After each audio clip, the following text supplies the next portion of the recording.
All right, and we are live. Welcome, everyone, to episode 21 of Narrations and Lamentations with Mittierim and the Boys. As always, I am Mittierim, and with me is the boys, Skip, the Warhammer Geek, and Michael. Hello, everybody. Hi.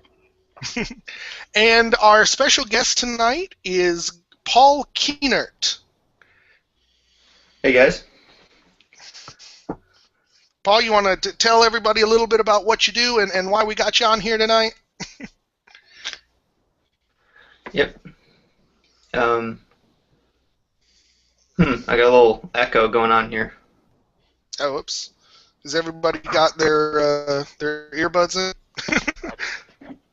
I definitely do. Okay. Okay. All right. Well, so my channel's a little bit smaller. I'm mostly dealing with ogres.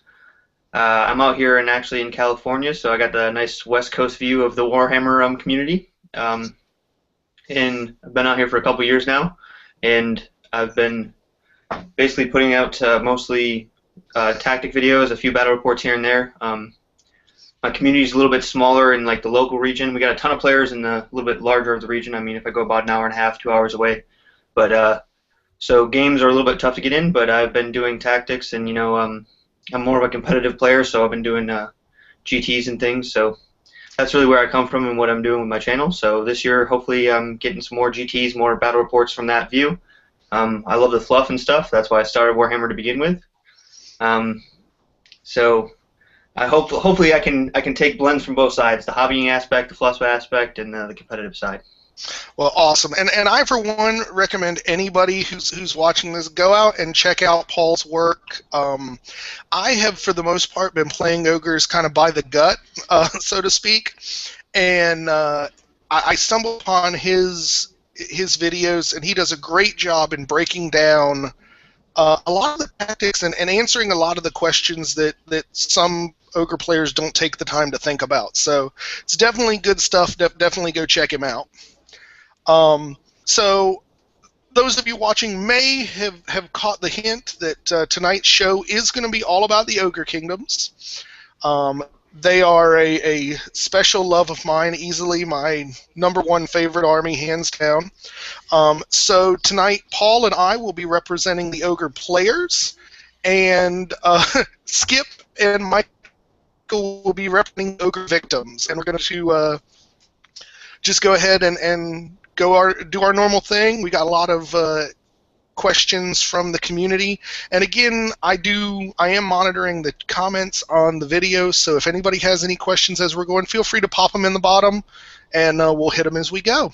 So longtime fans of the show will know that the first thing we do is we're going to discuss the Army book and rate it on a 1 to 10 scale in terms of mechanics, fluff, and fun, and sort of why we rate them that way. So, as our special guest, Paul, we give you the honors. Let's go ahead and hear your general thoughts about the Ogre Kingdom Army. All right, so obviously I've been playing for years, so was definitely attracted to them. So what was the different categories we had? We had fluff, we have mechanics first. Yeah, mechanics first, fluff, and then fun to play. All right, so mechanics. So I feel like Ogre Kingdoms, as mechanically as the gameplay, have actually changed substantially as 8th have progressed. When I picked them up when they first got remade in 8th edition, the mechanics was certainly something about a shove forward and bash face, and they're a lot of fun that way. I mean, big stompy models running across the table and beating up the opponent. And I feel like now they've progressed in 8th edition to where we don't necessarily beat up a lot of units in combat as easily as we used to. Now that 8th has rolled around and new books have come out, and I think that we've gone to more of a defensive type shooty army, and I think that says a lot about the mechanics of the book, in that it can do that whole fighty thing, even though it's not as good as it used to be, but it can also reorient your list to being shooty or defensive play. So I would definitely rate the mechanics very high. It just kind of works with itself. There's not a lot of poor choices in the book. I don't think that, besides Yetis, which can even be used for sometimes, that there's any really, really crappy choice. So that's always good. Probably on a scale of 1 to 10, I'd say the mechanics, it works probably, I would say an 8. Works well. Fluff-wise, I love the fluff, man. Who doesn't love big fatties just eating everything? Just run around, charge, and you get a full meal afterwards. You just kill stuff, and even if your friends die, you eat them too. So there's no big deal. You know what I mean? Everybody's happy and having a good time. Fluff-wise, I like it, but I think GW kind of reached on some of this stuff. Like the Firebelly fluff is good. I mean, I'm a little biased, like I said, Ogre player a long time, but I don't know if it's their best work. I'd say it's about a 7. It's and sadly I didn't have the old Ogre Kingdoms book, so I don't really know how they changed it too much. And as for fun to play, I've always loved playing ogres, and I don't think, unless you take really the net list, Gut Star, 2 Iron Blaster list, I feel like a lot of opponents have a lot of fun too. If you take a little bit smaller of units and some of the monsters, I mean, we have some of the most, I think, beautiful monsters in the game. Between the Thunder Tusk and the Stonehorn, those are just gorgeous, gorgeous models to put on the table. So if you don't keep it, too jerky with your Death Star, I think it's a lot of fun to play and a lot of fun to play against. I do have to say, in a recent one-day tournament, I took a horde of man-eaters with pistols, and people did not like that. Apparently, I don't know why. They got really upset at this one unit, but other than that, I don't think I've ever had anyone be upset playing ogres. And I certainly, they lasted for at least a solid 2.5 years of Warhammer playing for me, so I feel like there's a lot of diversity and fun in the Army book. Awesome. I do have to say, watching your battle reports with that horde of man-eaters has actually led me to do a lot more experimenting with the man-eaters as different units. Up till then, I had been just kind of using them as small little sort of scout units, kind of small tactical units, and ever since I watched that, much to the chagrin of the boys, my man-eater units have been growing and growing in size.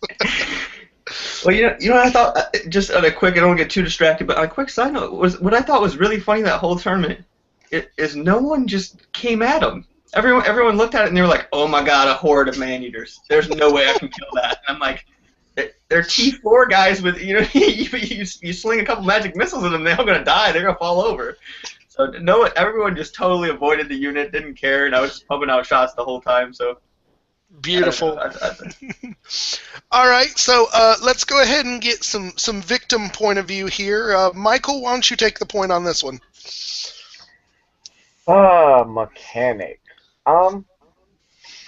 They're, from what I've seen, if you play them right, they are a nasty list. I mean, you're dealing with strength 4, toughness 4, multiple attacks, multiple wounds. The guys can put out some serious hurt. At the same rate, though, their biggest setback is the fact that if you can beat them in combat, they're probably going to break. Which means if you hit them on a flank or something, as an ogre player, you're going to lose that unit. Which I thoroughly enjoy if that ever happens to me again, but it doesn't happen very often. It's kind of a Bretonian-esque. You rely on that charge to get you the big hit, but what they have over Bretonia big is the fact that they don't have to have that big hit to win.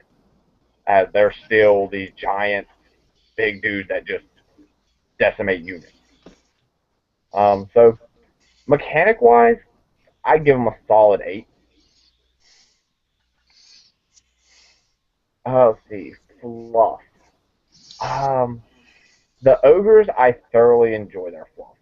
They seem like one of the few armies that the fluff of their book seems to really go with what their models do. Instead of, I've got high elves and half my stuff makes absolutely no sense fluff-wise to why they have this setup. Like strength 4 dudes that are elves, that should be impossible. But it apparently happens. that and you get to read. They have this awesome background. They're very nomadic. I mean, everything about their fluff seems to coincide with how their army is used, and it meshes well. So I give them a solid 9 on fluff. And then fun to play again. Um, if it's a Death Star or a Gut Star, it gets kind of low on the ratings. Gut Stars hurt. You you get hit with a Gut Star, it's going to be a bad day. Um, the small ogre units are always fun to play against. When I'm playing against one of my dwarves, I always feel like, hey, I can potentially win this. And then Josh proves me wrong and just kills my dwarves, and I'm sad for a day.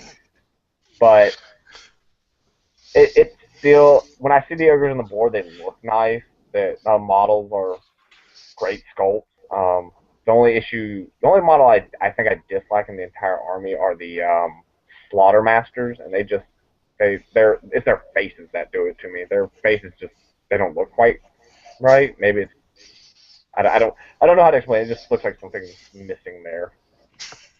But overall fun to play. I'd definitely give them an 8.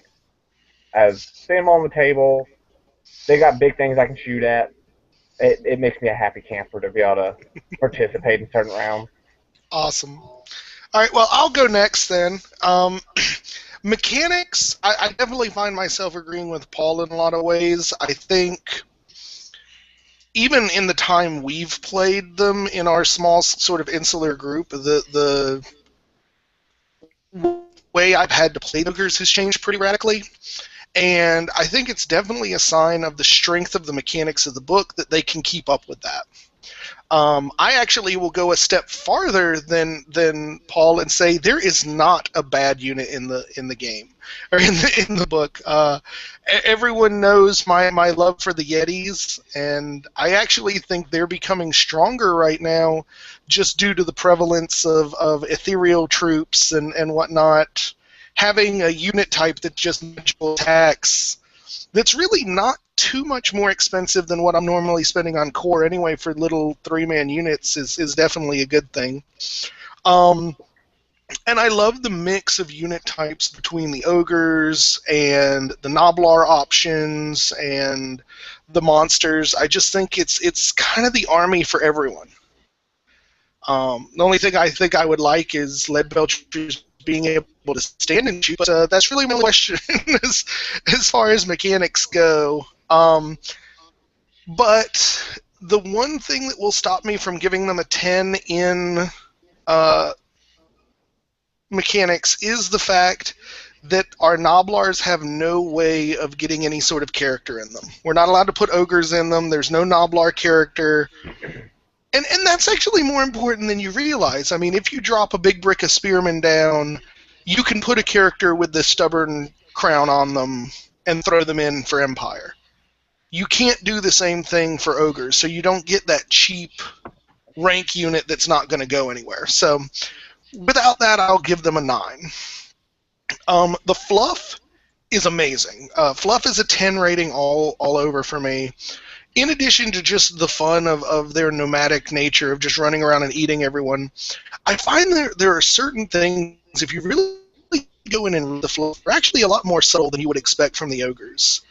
Probably my favorite bit is how the Maw is constantly talking to them. And I've mentioned this on shows before, but the idea that the ogres fight and eat the way they do basically to avoid the dark whispers of their god who wants them to come back and be devoured.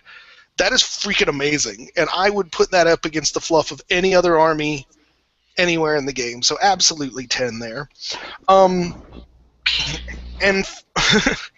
and in terms of fun, there's no army I like playing more than the ogres. For me, like I said earlier, they've got everything. And I think beyond that, the man-eaters give me everything I want from the hobby side of things, too. I don't think there is a unit in existence that is more ripe for conversions and doing your own thing than the man-eaters are. So they give me fun on and off the table, so I'm going to rate them 10 on that as well. All right, Skip, you want to go ahead and hit us with the last of the victims? Yeah, sit down. It's going to be a bumpy ride. All right. Well, I'm going to start off with the mechanics, and I'm going to kind of toe the line here and just kind of follow what everybody else is. I mean, mechanically speaking, there's not a bad unit in there. As far as being a player of the Ogres would be looking at it. So I'm going to give them a 7 on mechanics. I think we've all touched on that, so I'm not going to go into that much more. Fluff, I'm going to agree with Josh. It's a straight 10. Everything that I've read on the Ogres and everything like that has been hilarious, has been great to read. I like the fact that you can actually I look at them more as the mercenary army. Because they walk the middle, they can work for either the good side or the bad side and be good on a good ally on either side. So I really like that ability of the Ogres as well. So I'm going to give them a 10. Now, the ride is really going to get bumpy. Fun to play against. Heck no. Not taking anything away from Josh, but they are my kryptonite. They are my Joker to my Batman. They are the mayonnaise to my peanut butter, okay? Every time I sit down there, I don't know if I psych myself out or what, but I just cannot pick up a dang victory against these tubs of lard that come after me. I don't understand it. If it's not a Gutstar running me over, it's them damn lead belchers blowing me to Kingdom Come before I can even do anything. Okay, so fun to play against? No, negative 10. I think I'm detecting a little Uncle Bad touch reaction here. Where on the doll has the Ogres touched you, Skip? I mean, he doesn't sound bitter at all. No, I'm not. It's all right. He sounds like this after every game, though. He beat us yesterday and was still going on about this. Wait a minute. If I remember correctly, don't you play Dark Elves? Me? Sometimes. Yeah. Sometimes. Oh, I know that. You're over here complaining about Ogres, and you over there playing Dark. You get out of here. Get out of here. Hey, now in my defense, I do not play the Witch Elf brick. I do not use any of that crap. So. And in his defense, Paul, every time he played the Witch Elves, my Ogres have bent him over the table. Exactly. So, all right. Well, obviously we have quite a few different points of view here on the Ogres. So a couple of things I wanted to discuss from. First of all, Paul, you're very well known by a lot of the folks in the community, a lot of my viewers most likely, since you do have a smaller channel. My first question to you is, what brought you into the Ogres? What about the army excited you, and sort of what's your history with them? So, definitely the models. Yeah, I saw it I actually got back into Warhammer. I played when I was younger, played Lizardmen, it was just a little kid playing with some toys. Towards the end of my undergraduate career, I just wanted to hobby something. I just wanted to paint. And I originally picked up Orcs and Goblins, and then I found myself playing a little bit, and I found myself just kept staring at these Ogre models like, God damn, I want to paint those, that Man-Eater, that Pirate Man-Eater. I don't know what it was about that Pirate Man-Eater, but I just wanted to freaking paint that thing. So, it took me probably a good 6 months or so, but then I just kind of took the plunge. And I definitely don't regret it at all. It leaves a lot of room for creativity. I mean, there's, like you said, the Man-Eater unit. You can convert all sorts of hell if you want to. They can go anywhere in the land. They can be anything they want to be. And I've always loved painting flesh tones, and obviously half the giant model is flesh and ogres, so that's really where it was. Luckily, I didn't know at the time. This was near when they came out, so I didn't know how to play the game well enough to really play Broken List at the time, because ogres were kind of running the table with everything. So it was still more of a hobby aspect than a power gaming aspect, which I'm thankful I didn't jump on that bandwagon to begin with. But it was definitely a hobby aspect, and that's really why I jumped in. Well, awesome. I absolutely agree. For me, I'm 100% the same way. The models caught my eye, and I knew that army would be mine. Oh yes, be mine. And I do want to debunk the myth, though. Mhm. I hear people say this all the time that you know. I mean, I'm sure it's true, but I don't know if you find it this way. That painting them, everyone's always like, "Oh, they're bigger. They got to be so easy to paint." And I found the exact opposite, where I was sitting there and I would spend hours and hours on a single ogre because it just didn't look right until I was completely done. Where it's the little guys I can kind of stark highlights and just be like, "Oh, well, that looks good enough," because you can't freaking see the bit. So.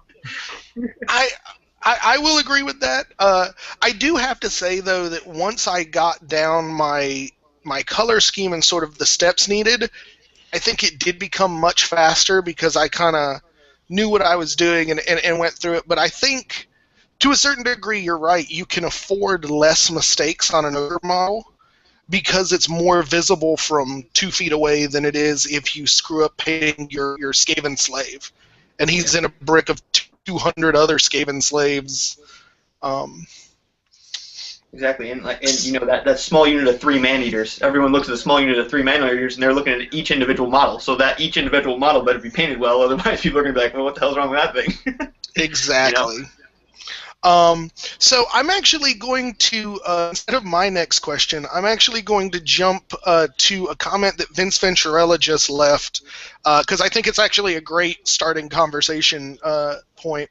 First of all, Michael, decimate still means to reduce by 10%, not destroy, as you just used it. So he's correcting your grammar yet again. I don't care. But in all seriousness, question for Paul. Ogres, when they came out, were very top table, but they've moved down. They're still solid, but not in the top 5 anymore, arguably. What's changed? Was it just the other army books? Has there been a shift in the meta? Was it people figuring out more about them and knowledge gained in the community? Or what do you think is the big weakness there? So I strongly fear that there was a combination there. Everyone eventually figured out that our Iron Blasters and then our Gutstar, in some tricks with the character wall, if you're another decent player facing that, you know some strengths and weaknesses and how to deal with that. So just with any other book, the longer a book is around, the more it's played, the more people figure it out. And I do think that Ogres have a little less tricks in their sleeves than some of the other top tier books. And then speaking from that, I mean, once Warriors dropped, Demons dropped, High Elves dropped, Dark Elves dropped, even Dwarves, I think. All those 5 armies, I would argue, can out-combat us, and that was one of our strengths. The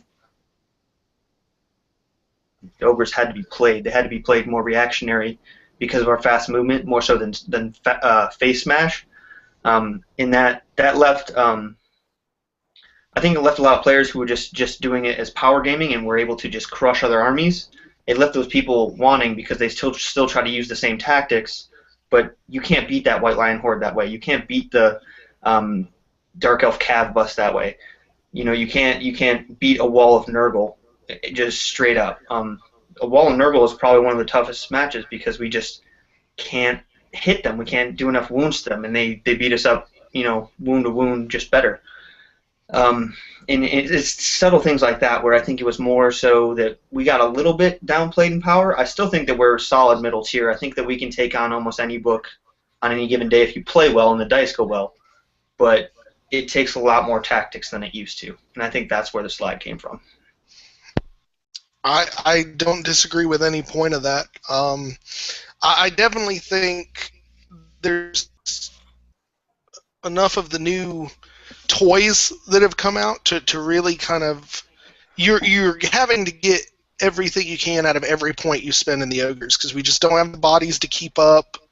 And I think really one of the biggest things that's hard to overcome for the ogres is the prevalence of always strike first troops now.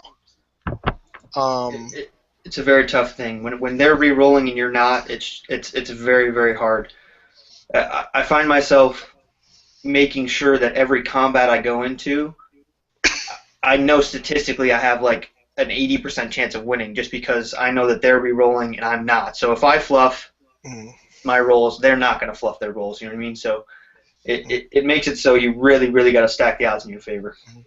And I tell you, the other thing about that always strikes first that really gets me, particularly with the elves right now, is the prevalence of always strikes first with great weapons.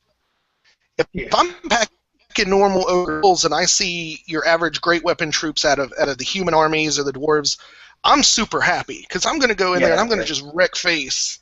And Go then, Simo and you don't care. Yeah. well, not even that. I'm talking about using my normal ogre bulls. I mean, you're still swinging at straight 4, and you're going first. And so, I mean, I'll chew a brick of hammers up all day doing that crap. But now you get these elves with the always strikes first and the great weapons, and there's no way to hit them where you're not going to take massive losses before you get to swing back. Well, and then I find myself too is these strength 6 elves that are swinging really quick. I can't bring forward my characters to soak wounds. I mean, you really remember the majority of our army is T4 core troops, right? We don't have a lot of versatility in our troop selections per se. And in our characters are really what's used to soak the wounds. And if someone's strength 6 with high weapon skill, I can't afford losing my BSB or my general because I need those rerolls and that leadership. So I can no longer character wall anything because they're just going to destroy my characters. Mm-hmm. Absolutely. So I think that pretty much answers your question, Vince. I'll get back to the question I was going to ask, and we can discuss this. And this is something I want the boys can chime in on this one too. We've been talking for a little while about a number of very strong things that are in the Army book, things that GW has done very well. What do you see as the biggest missed opportunity in the Ogre Kingdoms right now? As far as from what GW has written, what did they just drop the ball on or leave out that would have been very helpful, that sort of thing? I think they missed an opportunity with the Hunter. I think that could have been a very flavorful, fun choice, and it doesn't do it right now. Sticking him in with Sabertusk, he still gets hit by cannons and things, and that unit's not that strong. And then even putting him on top of a Stonehorn, that model's just so expensive. And I mean, when I've taken it before, I've had things like one Chimera will run into its front, charge its front because it's flying, and it freaking beats up a 360-point model. I don't know. It doesn't seem to. That's the one unit in the book that I just can never justify any sort of tactical purpose for. Mm-hmm. Anything from either of you boys before I let fly with mine?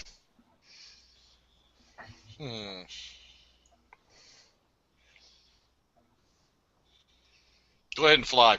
Okay. Yeah. I think the biggest missed opportunity for the ogres are special characters.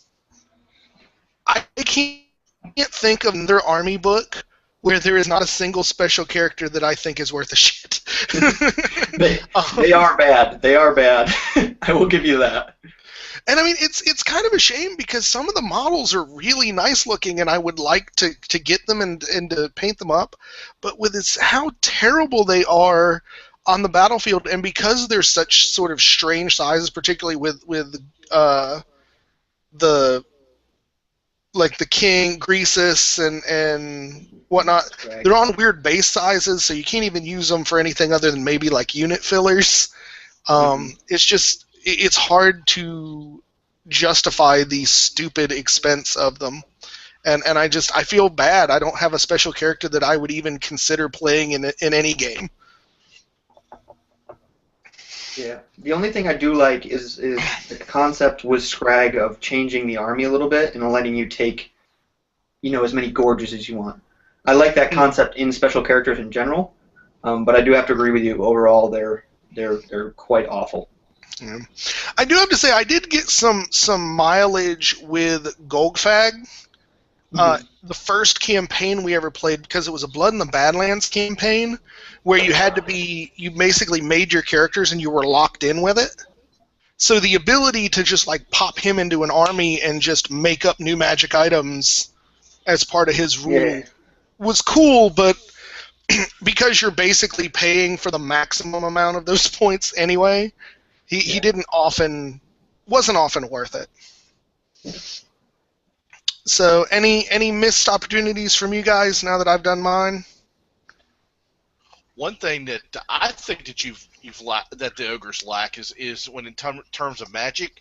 I mean, you do have access to beasts, heavens, and death, but I think why don't you have access to metal? Why don't you have access to life?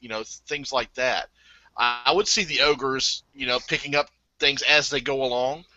Since they are nomadic, why wouldn't they be able to pick up any of these lores while they're traveling? And I think that that they may have dropped the ball a little bit on that. I can see that, but on the other hand, I think it's one of those fluff issues. Like an ogre with the lore of life would be so weird to me. I would have a hard time getting my brain around that. And metal again is weird. I mean, other than their gut plates, the ogre weapons for the most part aren't even metal. Yeah. So I could see that. I don't know. I think the only thing I have an issue with the ogre magic is that I wish there was a way for us to take a level 4 fire belly. I've heard a lot of people want that. Maybe with level 4 upgrade the breath weapon to strength 5 or something crazy, and then have level 4 fire. And I don't really know why they didn't make that an option. Fire isn't exactly the most broken lore to begin with, so it would just be fluffy and fun. So it'd be pretty cool.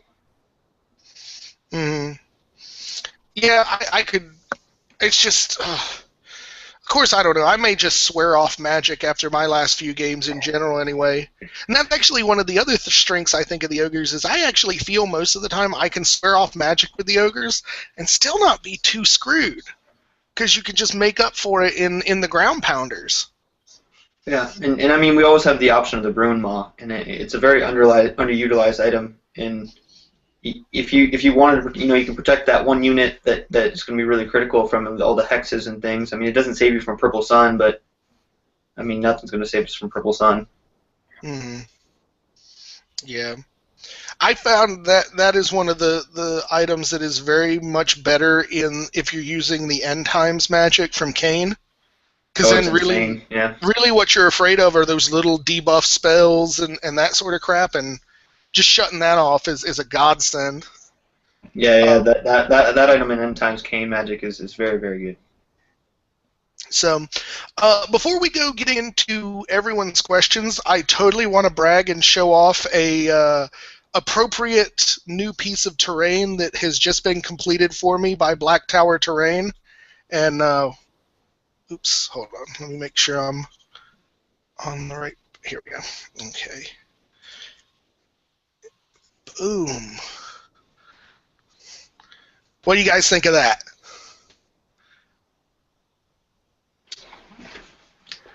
Man, I like that. Is that just going on your board at home? It's going to go on a display board, or what? We're actually going to use it for terrain. I mean, it probably will go on my display board when I go to Brawlers, but I'm working on just getting a wider variety of terrain through for this year. That's one of kind of my pet projects, and so he made this for me, and it's absolutely gorgeous. Yeah, it looks beautiful. And I actually was on the Ogre Stronghold website about 8 months ago. I was puttering around with some folks coming up with some rules for it. So we may see if we can't roll those rules. The idea, what was it? It was if you if you win a challenge within 3 inches of it, you get +1 leadership permanently. And I think that was all. Like there was a bunch of weird suggestions, but I think that's the one I went with. And I'm like, that fits the flavor and the fluff, and it looks awesome, and I'm super happy with the way it turned out. So yeah, it looks really good. Yeah, I love the pool of blood at the bottom with all. I sent him a bunch of ogre bits from a bunch of sprues I had, so he used. I'll be damned if he didn't use just about everything. He's got like one ogre head impaled to one of the spikes over there. It's super awesome. I'm very, very happy. Oh, and all the larger spikes are magnetized, so I can pull them off. Oh, that's amazing. Yeah, that's really amazing. Yeah. Super, super awesome. And its cost to me was less than what the average cost for terrain pieces that GW sells. So I was super happy there. Okay, sorry. Enough. I'll stop screen sharing and bragging, but it was awesome. Okay, so before we go into the questions, let me see, because I think we've got a few comments here. We'll engage that, since they hopefully will be about what we were discussing rather than... Okay, let's see. Calebson says to Skip, "Lead belchers blow you to kingdom come? ? They always end up getting killed first when I play against ogres." Smart man. Now, I will say in Skip's defense, while I cannot shoot a cannon for any army to save my life ever, I have ungodly luck with lead belchers for some reason. I have literally taken 6-man bricks of lead belchers and absolutely wiped units off the board. So it's not as strange as it sounds that Skip hates them so much, because most of the units I wiped off the board were his. 22 shots, 34 shots, 22 shots, 21 shots. Yeah, shoot this. The big problem, I mean, they just don't have the ballistic skill, but when you're firing off that many shots routinely, Oh God! I went to a doubles tournament over Christmas time, and my partner had wood elves with high magic, and he got off the reverse miasma, the ballistic skill on my lead belcher, so they were like BS 6 or something. Holy crap! I just shot all these things out like hitting on twos. I was like, this is amazing. They should always have this. Oh my God, that's awesome. I just need to make one amendment to my little fun playing against. If Chew's on the board, I'll give Chew a 10 to play against. That's my giant, okay. Paul. I don't know if you know. Okay. My giant Everybody is named else, Chew. Yeah. I love my giant. I play with him often, so he's terrible, but I play with him as often as I can. He ate my Grail Reliquary one day. He just picked up the Grail Reliquary and ate it. Yeah, that was impressive. Stuff it down his pants. What? It was beautiful. I cried a little on the inside when that happened. It was absolutely beautiful. All right. So then we've got John Tailby says, stacking the odds in your favor before entering combat is something you should be doing with any army. He says, elves with great weapons are not much different from chaos warriors with halberds. Both go before the ogres, neither get rerolls, and both hit on strength 5. Excellent point, John, but other than me, who the hell still plays with walking warriors? I haven't played walking warriors in a while. Yeah. In any time of better, yeah.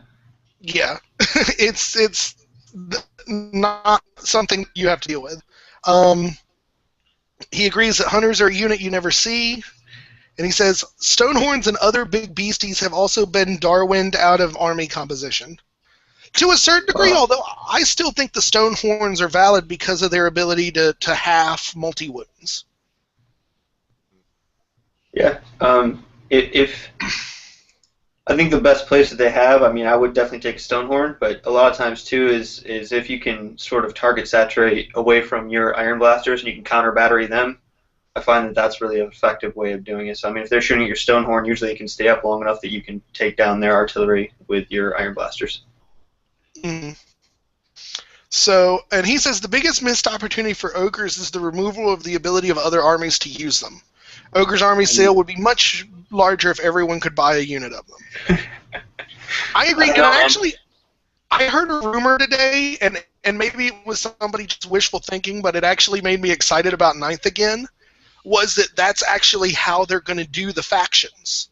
Is like you get the 6 factions, and rather than the Ogres joining any one of them, that the Ogres can join every faction. Hey, as long as they make it tonight, I'd be happy. Absolutely. The idea of them being discontinued made me very, very sad. I looked over at my bins and bins of ogres, and I was like, oh, well, that would be a sad day. And then John says he disagrees with your idea of having special characters unlocking new builds. He says he hates that. He thinks it's much better if you have just a generic rule that allows you to buy an alternate composition from the lore. Which, I guess I can see that. About the same thing. Yeah. Yeah, I mean, I think ultimately that's what you're doing. You're just getting a body to put that point cost exception in. So I don't see much difference there, John. All right, so this actually, discussing what happens in 9th, is actually a good jump to our first viewer question. This one's from MC1 Gamer, and he asks, if only a few elements of the Ogre book as it is in 8th survives into the next edition, what 2 would you most like to see, and you can only pick one from each category, core, special, or rare? Ooh, Man-Eaters is an easy one. They have to stay. What's weird is I want to say Iron Guts, but I mean for core, but fluff-wise they almost seem like they should be in special anyway. It was kind of like a weird switch for them from the last edition. But I guess Iron Guts, they look cool. And then the rare choice I would want, I mean, competitively, I want to say the Iron Blaster because it's like a duh moment. But, I mean, from a model standpoint, I like the big dribblies. I mean, the Thunder Tusk and the Stonehorn are just much more fun to have on the table. Yeah, I agree. So, Michael, what do you think? And you only have to pick 2. I think that's what the question was asked. But you just can't double up on... Oh. So Overachiever, my bad. From different sections of the book, right? Yeah, you have to pick 2 from different sections. I'd say what would be most useful would be the lead belchers, and what's the one that gets the stone thrower? That's the Thunder Tusk. And the Thunder Tusk, yeah. I like the Thunder Tusk. Okay, Skip. Which is the one that has the killing blow when it hits? Like, I think it's one of your launchers, isn't it? Is it the scrap launcher? Yeah, the scrap launcher. Okay, yeah, that's put a hurt on my knights before, so I'd say keep that. And you got to keep the Yetis. You got to. Awesome. I am going to say I got to go with Paul for mine. Man-Eaters have to stay just because they're too cool. But the core unit I actually want to see stay, and I don't think is going to if they are combined with into another faction, are the Noblars. I love what the Noblars are in the Ogres. I love the fluff of them. I love how you can use them. And I think if they combine the Ogres with another army, they're going to disappear because their job will have been replaced by... I mean, if they go in with Empire, their job is replaced by Empire Spearmen. Yeah. Done. So I want my Man-Eaters and I want my Noblars, and we'll be good. Man, the more we go on here, I have to make a quick confession to you, man. Yep. I have never fielded a Noblar in my life. What? Noblar trappers.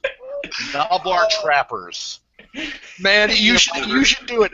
It is an absolute treat when you have 10 Noblars up in front and a unit of knights hits them and they lose like 4 or 5 of them to dangerous terrain tests. It's beautiful. Hell, I've had Noblars take out trolls before, man. It's and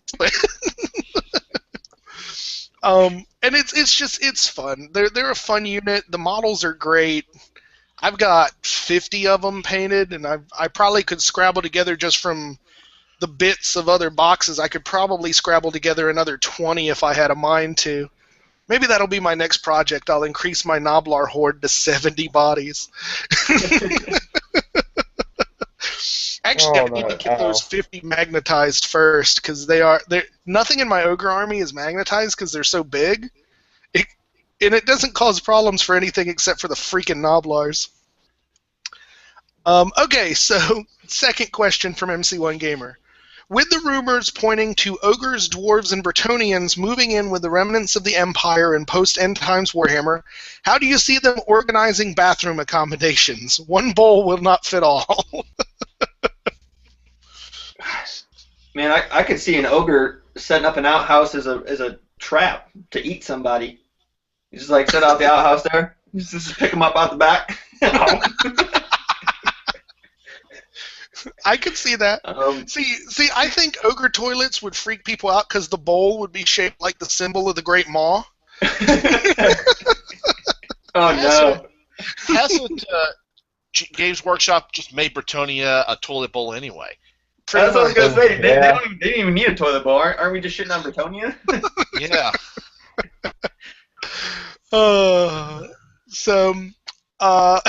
Let's go to the next.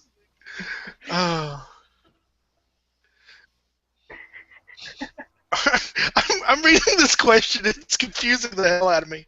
All right. I'm going to just read what he says and see if you guys can make sense of it. Having family in 3 different military services gives me an appreciation of how much conflict can occur during a family dinner or a weekend away from together. Imagine the junior leadership in a local tavern of the above combined races and how they might interact with each other. So they have a drunken fight in a random bar between a dwarf, a Bretonnian, an Empire man, and ogre. Well, I guess they're just like having them all like go out to the tavern together. There's not a tavern anymore. Right. So an ogre, a Bretonnian, and a dwarf walk into a bar. Pretty much. The real question is who walks out again, and it comes down to one thing. Can the dwarf get the ogre drunk enough so that he'll pass out before he eats everyone?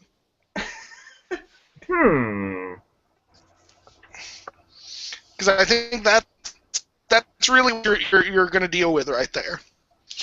If he's using Bug and Veil, yeah. I'm so glad you're here, Mitch, to give us all of these hard-hitting, deep questions about my favorite book. And I wish I could say that his 4th question was serious too, but it's not, but I might as well ask it anyway. Please give us a rating on the ugly scale for females of each of these Warhammer races. Ogres, orcs, dwarves, and Skaven. Describe with some detail, though not too much. I mean, the ogre is clearly the hottest. Because, I mean, absolutely. He's fat. Yeah.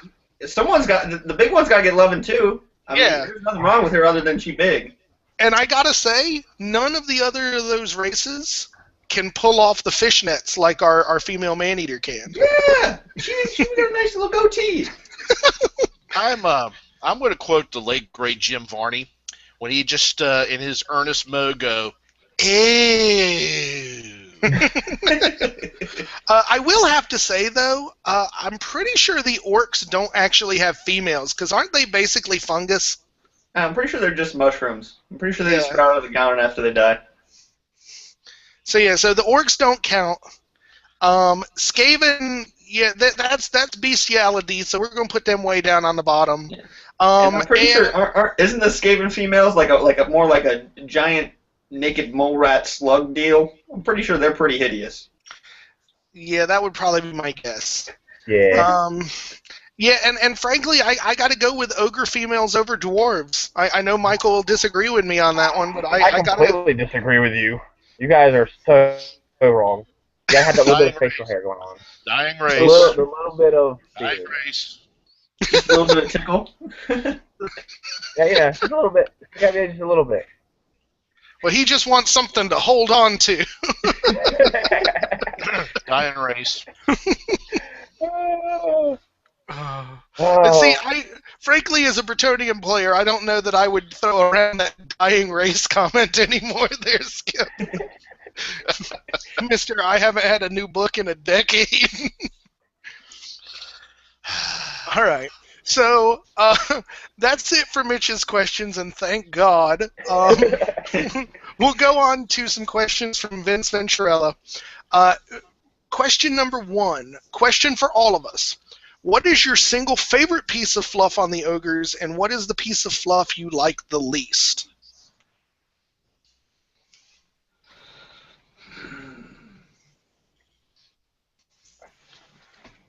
I've mentioned my favorite already, it being the Maw speaking to them, so I'll go ahead and throw out my least favorite. And this is actually only my least favorite because of how poorly it matches up with the effects in the game. It is the fluff about the Executioner. And it talks about... Brad the Gutsman. Yeah, Brad the Gutsman. It talks about, like, it goes this whole page about how he's so badass and he, like, kills everyone and the ogres are terrified of him and his weapon rips their guts apart. And he's just god-awful. You can make a better bruiser without half trying, and he's so terrible. And it's one of those things, they talk him up so much, and you would expect him to even be decent, and he's not even decent. And so it sounds like BS and nonsense. So that's my least favorite. So I actually think that probably my favorite little nugget of fluff is the Stonehorn graveyards. There's a little nugget of fluff in there about how the Stonehorns, when they die, they all go to this graveyard together and kind of just calcify and turn into rock. And there supposedly some part of them turns into a gem. However, it's insanely hard to tell a dead Stonehorn from a sleeping Stonehorn. So I just imagine all these people climbing up on these Stonehorns and just being like, oh God, this one's alive! Get out of here! That's excellent as well. But I think my least favorite, I guess, part of the fluff is kind of similar to the gameplay / model transition from the fluff, and that's about Grecius.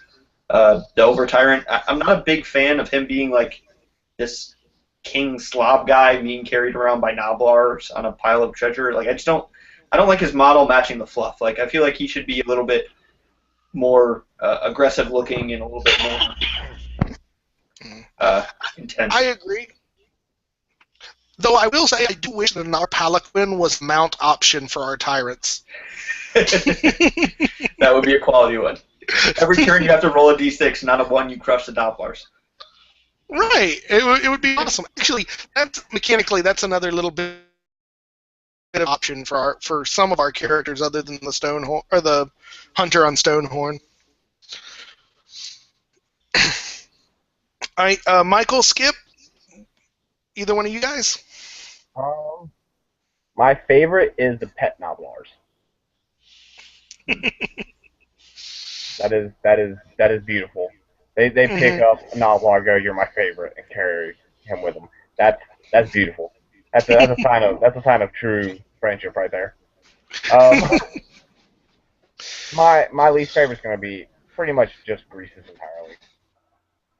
He doesn't seem like he should be leading the ogres at all. He makes no sense. Yeah. I do have to say, I pretty much agree with you. I hate Greasus, but there is one little bit of fluff about him that I think is freaking hilarious. When he first takes over and he basically walks into this tribe and is like, I'm the Ogre Tyrant, bitch, bow down. And they're like, screw that noise. And so he challenges the tyrant to a guts-out battle in the Maw Pit. And so the tyrant takes off his gut plate and walks down into the Maw Pit. And Greasus, jumps and belly flops on top of his head and breaks his neck. And that's how Greasus wins his first freaking pit fight. And I'm like, that's a beautiful story, but everything else about the character I hate. And so what about you, Skip? I think my favorite part, I don't know if it's fluff or whatever, but it's having the man-eaters have a lookout Noblar. It's just like if you target them and you can say, oh, just throw out a Noblar out of their pocket to take the hit. I think that's pretty funny. Oh, that's what they need. They need to have Noblars as a thrown weapon. Yep. Throwing Nobblars. Well, that's kind of how the saber. That's actually in the old edition book. It's kind of how the saber tusks used to work. You used to have a hunter with the saber tusks, and they could throw out saber tusks as a stand or shoot reaction. Seems like a beautiful thing. Why did they take that away? I don't know Because because I they're guess they broken as thought, hell. You could throw out a saber tusk and they couldn't complete the charge. right. I'm guessing it's Saber because tusk, they oh, realized that crap. the hunters needed to suck. And so, what's your least favorite there, Skip? I have so many. I don't know. I think I've expressed my hatred throughout the entire thing, so I'm gonna bypass. Ogre shouldn't be. They don't exist.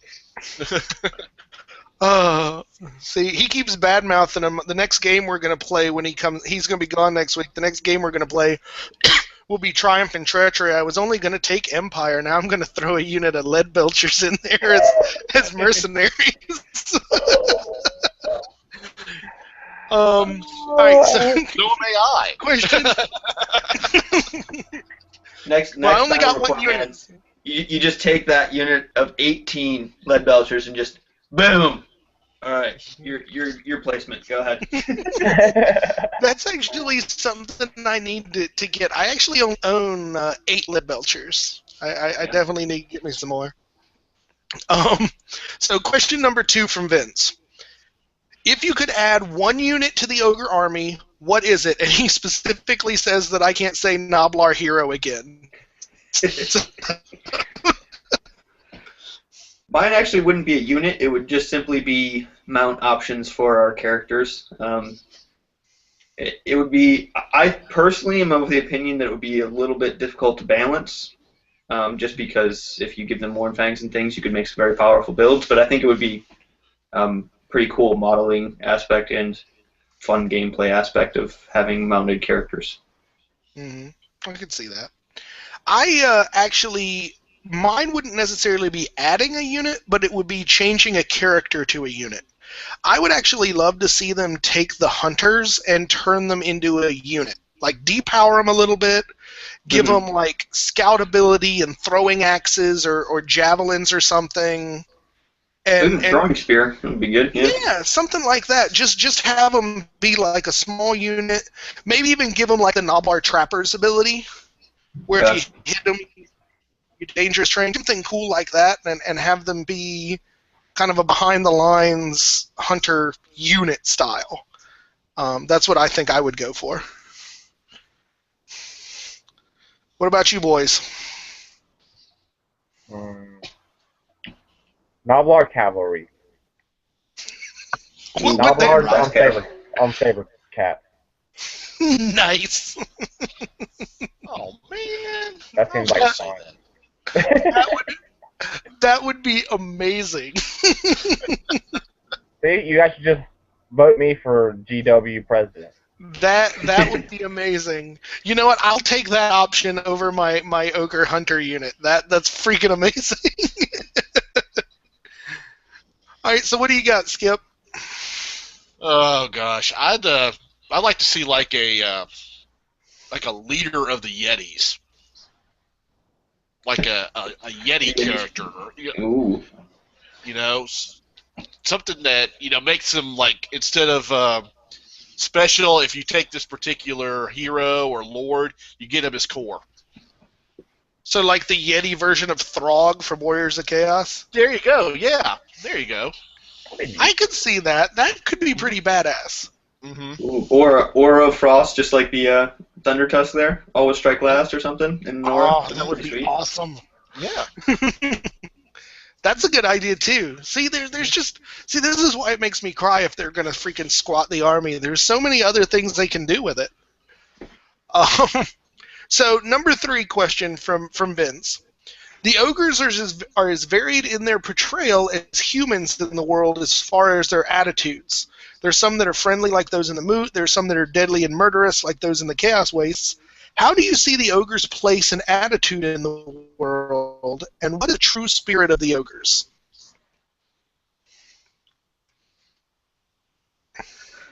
I'm gonna go with hangry. You know that like after a really long day when you just really want a sandwich. I feel like that's the overall general attitude of the ogre population. Just hangry. Yeah. I could definitely see that. For me, though, I think the biggest thing that's crucial to the ogres is their true spirit is their nomadic existence. And I mean that in more than just the fact that they move themselves from place to place.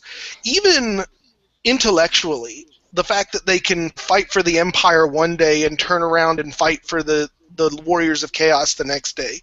That true ability to just kind of shift and flow with whatever comes at you is, I think, a fundamental part of what makes the ogres work. And I think that's, fluff-wise, one of the things I'm worried about if they permanently bind them to one faction, because you're going to limit that, and that sort of nomadic spirit goes away. Fluff-wise, I mean, they really have the purest neutrality, right? Because they really are about base normal instincts. Like, if you provide me with food, beer, money, I'll do whatever for whatever faction. You know what I mean? That's pretty much the basis of neutrality, as opposed to, like, you know, some other factions where it's usually more,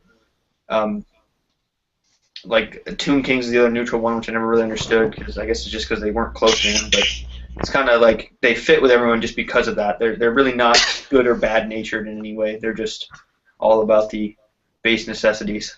Mm-hmm. Yeah. So, fellas, what do you think? I agree. I think you're right. I think the nomadic makes them what they are. You know, they are the definition. If you're talking in Dungeons and Dragons terms, I guess they could be considered almost true neutral, because they can see both sides of the story. They can help one side over the other and turn around and do the exact opposite the next day. So I think that is their strength, and that is what they are. Mm-hmm. Michael looks deep in thought. I'm starting to think that you're all wrong, and it's the Noblars are leading them. What? That Greasus is just is like, all those Noblars underneath Greasus have just eaten out the back, like his back and everything, and are just he's just a puppet. Yeah. And the Noblars are truly ruling now. They will be no pets to anyone. Okay. That needs to be a story. You're gonna have you're gonna have to go a little farther into what led you to that leap of logic. Because while I approve of it, I'm not following it. Michael's gone bye-bye, Egon. What have you got left? I just like the idea of the Noblars being that cunning, and that's why they're mercenaries. You know what? That sort of makes sense. So I'm going to go totally off topic for a second. I just finished painting the Empire Maneater that I got for Christmas, and I never noticed it in any of the pictures or anything, but if you look really closely at that model, he's bald-headed, and he's got these two giant Empire feathers like jammed into his forehead like they do, and they kind of go up way up here. But if you look like up under, like on his head, up under one of the feathers, there's this little tiny green-skinned dude, like clinging to the back of his head. And it's too small to be a Noblar, unless it's like a young Noblar. And I'm like, what the fuck is that? It looks like a snotling. And I'm like, what the hell is a snotling like clinging to this dude's scalp? But it makes sense if that snotling is really his handler and he's whispering instructions to him. That makes perfect sense now. Is that? Yeah. You see? You see? Yeah. You've never noticed it, have you?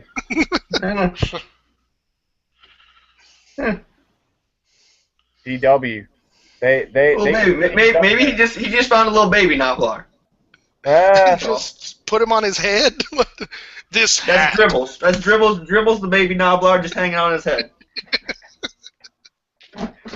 Oh, I like that.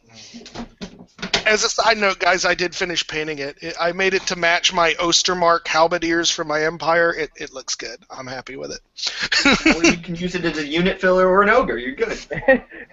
Right. I could. Then maybe we can kill an ogre. What was that, Skip? Now I want some snotlings. You're not going to pick up another freaking army, are you? Oh, hell no. So he says he's going to have snotlings next week. Oh. No, you got 4 is the limit for you, right? Yeah, too much. All right, so I think we've answered that one. Last question is for William Page, and he asks us, have we seen dragon ogres?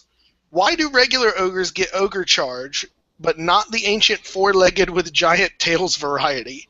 And wouldn't you want these guys in your book? No. They suck. Yeah, they're pretty terrible. Like, let me put it to you this way, Will. I'm the fella who willingly takes Yetis to GTs, and I play with Noblars all the time, and I think the Dragon Ogres suck too much to put on the table. Make of that what you will. Here's how terrible they are. You charged one of my Elven Silverhounds, an 8-man unit, with 3 Dragon Ogres, and my Silverhounds beat them and ran them down. Yeah, they're pretty bad. How? Now, and see, my Dragon Ogres are even cool because they're actually modded from real ogres and cold ones. So, like, they even look the part. But ultimately, it's the fat that does the ogre charge, man. If you're not truly a disciple of the Great Maw, you don't build that power flab, and that's why you don't get the ogre charge. Well, you guys, you've forgotten that how much of the magic, has lightning base. So you do get that 2-up ward save against all those Oh, yeah. Okay, never mind. Yeah. I guess it could help if you were, like, going to Jack the Skaven, but whatever. Yeah, Dragon Ogres are terrible. I think we all agree. Paul, did you ring in on that one? I didn't hear you. I'm not even going to touch that. I'm good.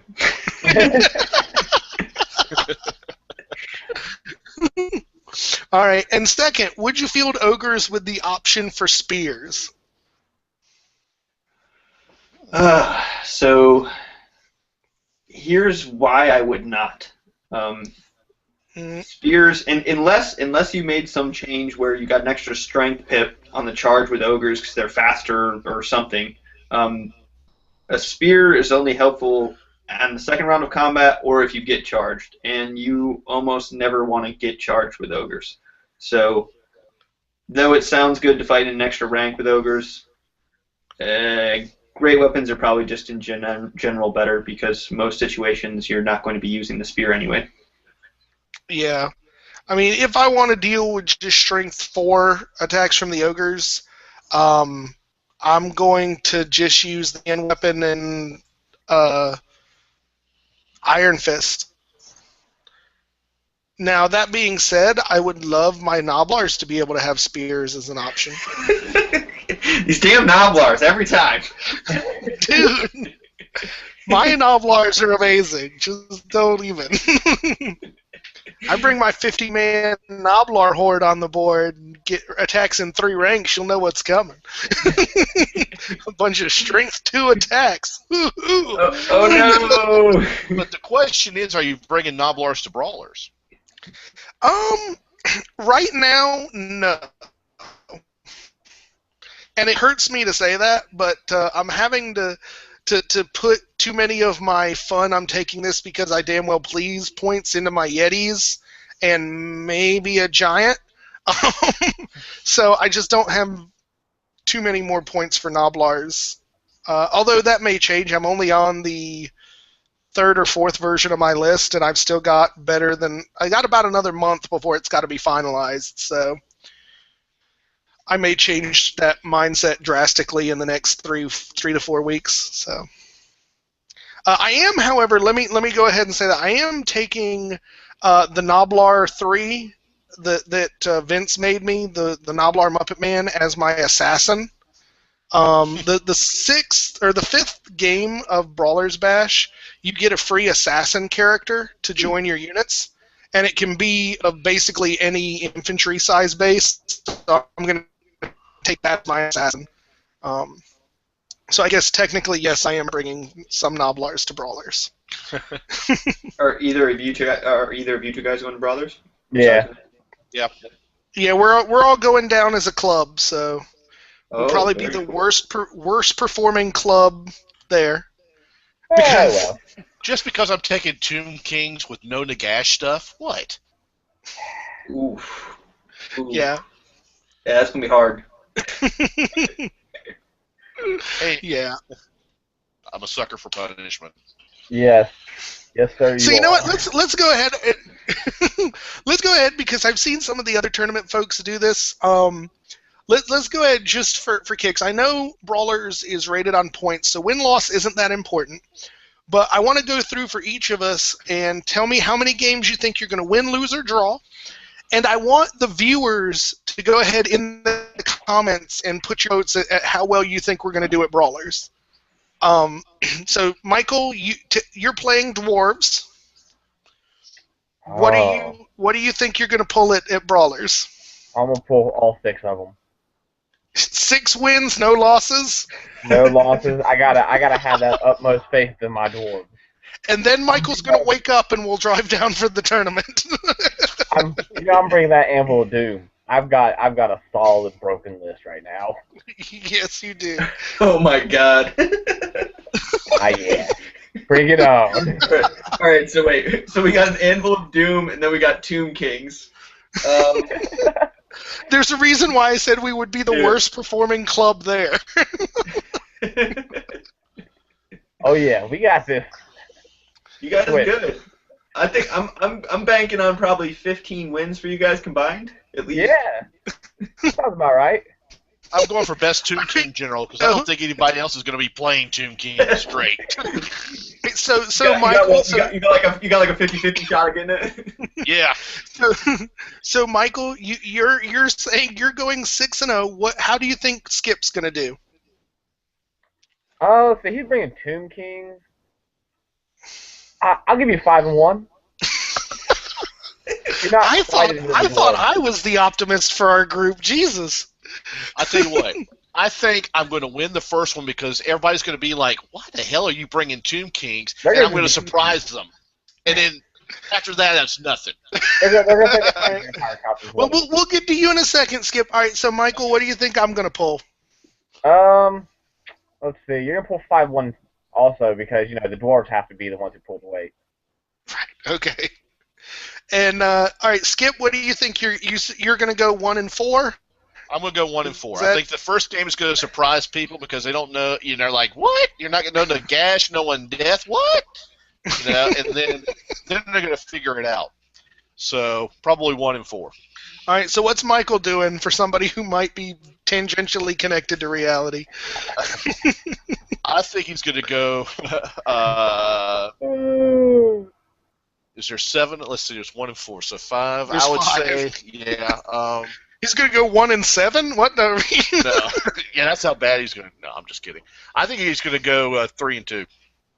All right, and me? I think you got a good shot of winning all but one. I really do, because you know how to play the ogres pretty well. Okay. I actually will agree with you, given particularly since we played last year in a Brawlers prep tournament with basically similar things. I'm going to predict 4-1 for myself. I'm going to predict 3-2 for the Dwarves. Just because I think there are certain things that your particular build of Dwarves isn't going to be able to handle. Yeah. Because you're not doing the double organ gun, big shooty stuff. And Skip, I love you, buddy, but you're going to be getting real friendly with those bottom tables. I'm going to say you're going to go 0-5. There is no composition component at all at Brawlers. It's bring whatever you want. There's a list of special characters that you can't bring, which it kicks out most of the end times characters, as well as like Epidemius and the most egregious, obnoxious special characters. And pretty much all and then the they have, characters. yeah, pretty much. And then they have this weird setup if you're doing a legions list where you have to declare which armies is your primary. And to be able to bring a unit from another of the armies in your legion, you have to have one from your home army in that slot of equal or greater point value. So it's I don't see how the Legion lists are going to work.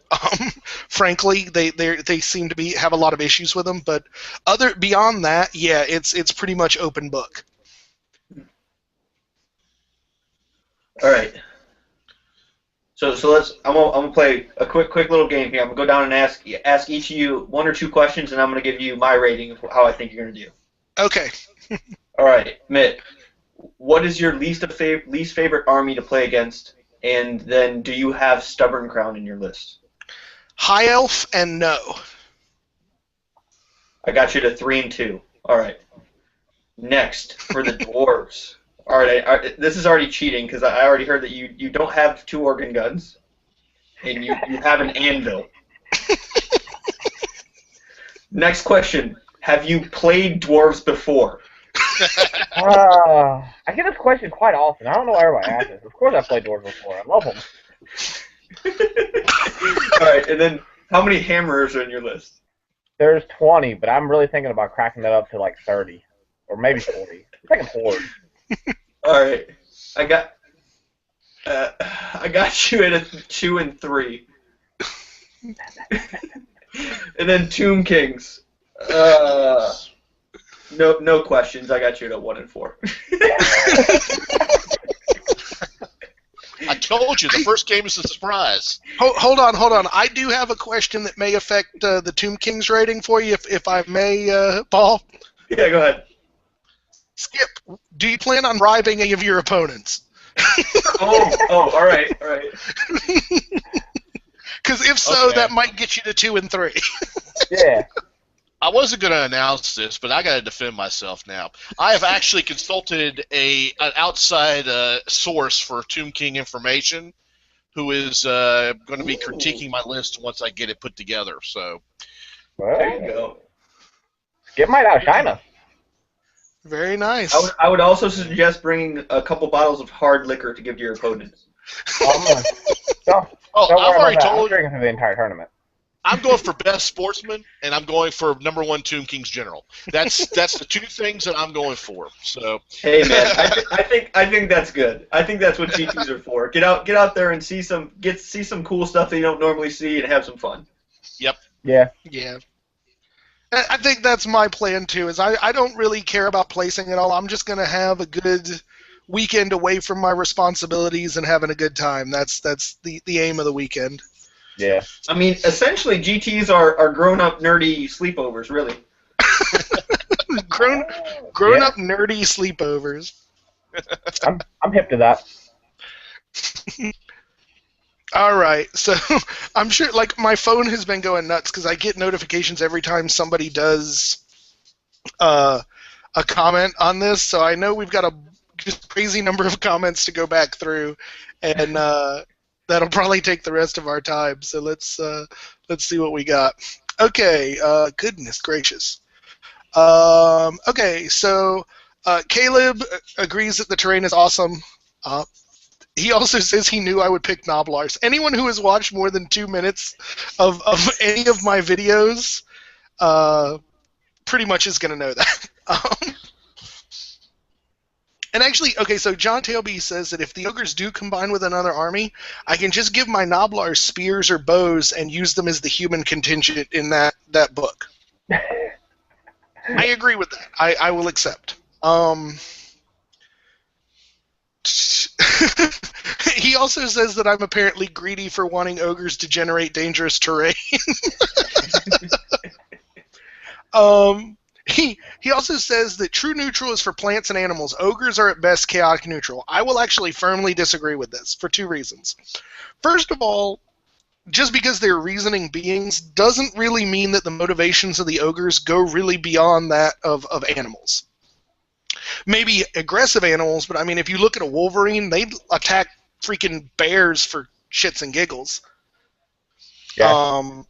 I think neutral is good, and particularly with the Warhammer world, because of the focus on chaos equals evil, law equals good, as far as the simplification of it.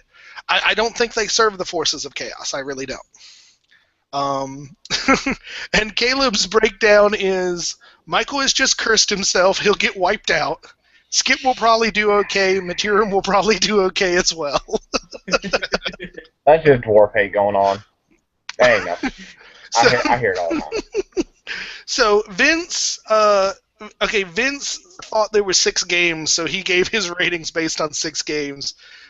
Michael, he says you're going 2 and 4, based solely on the Anvil of Doom. I'm apparently going 4 and 2. I'll have 4 solid games and 2 heartbreakers.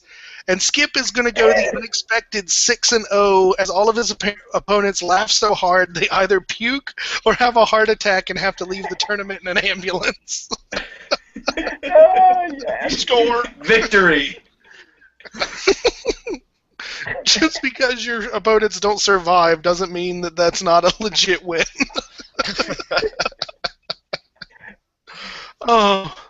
Oh my God, that's so funny. All right, guys. Well, we're going to start wrapping this up here. Couple of announcements I want to give before we say our last goodbyes. Those of you who have been watching know that Skip has recently started his own channel, Skip the Warhammer Geek. If you haven't gone and checked it out, it is basically one man's desperate attempt not to suck at Warhammer. Please go and give him some love there. But the reason I want to draw attention to this is that he's actually, with the next battle report that I put out, which should be coming out Friday-ish, he is going to start doing videos where he goes through and kind of his tactical thoughts and what he was kind of going through during the game. So it's going to be a different type of video for him, sort of analyzing his own performance in the battle reports I've posted. So I know I, for one, am very much looking forward to that. So keep an eye open for those new videos. Anything else you want to mention about that, Skip? No, you pretty much did it. It'll be a couple of days to get everybody a chance to look at it on your channel. And once I get it up there, I'll link the video as well. So it may be a little bumpy ride at first when I get used to it, but I think it'll be fun and definitely going to be helpful one way or the other for me anyway. So awesome. And so next thing is sort of what we're planning for the show in the future. We have 5 more army books to do. We've got Beastmen, Orcs and Goblins, Empire, Lizardmen, and the Wood Elves. We, however, are rapidly running out of experts. So if anybody out there that's watching thinks that they can help us talk about any of those 5 books, please either leave a message in the comments or email me at joshlmerritt@gmail.com. We'd love to have more folks on. We really do want to get through all of the armies, and to be honest, we would even do Chaos Dwarves if there's somebody out there who knows the Chaos Dwarves and would be willing to come and chat them up. You definitely got to get Malorian back in the fold. Get a Malorian reunion for the Orcs and Goblins. I'll see what we can do. I know my wife at least wants to come on to do the Orcs and Goblins because that is her primary army. But usually we try and get 2 folks on who know the army, so that might still work out. But yeah, if you guys know those armies, please let us know. We don't want to sort of leave this project hanging. So any other announcements from you 2 fellas? Go Dwarves. We did get a request the other day. I don't remember who made it, but we are still waiting, Michael, for you to start your own channel to extol the love of dwarves to the Warhammer population, because obviously it needs it. Yeah, it does. I mean, I have to do stuff. I guess I'll try and do that. Right. So, well, I guess we'll go ahead and wrap it up here. We have been going about an hour and a half. Want to first go ahead and thank you, Paul, for coming on. It's been great sitting here chatting about the fatties with you. Yeah, thanks for having me. It was a ton of fun. Anybody who has not already, go and subscribe to Paul's channel. The link of it is in the comments, or not the comments, the station notes or whatever it is below. He does some great work, some great tactical analysis. and the occasional fun battle report. So it's definitely, if you like ogres, if you don't like ogres, if you just want to kind of understand how we play and how we think about them, it's a great channel to do it. Definitely go check it out. But again, wanted to thank everybody for keeping up with us and watching us go. And anybody else have any last minute goodbyes, or we done for tonight? I got nothing. Bye. All right. Bye. So the echoing silence says goodbye. So thanks again, everybody, and we'll catch you next week, same time. Bye-bye now.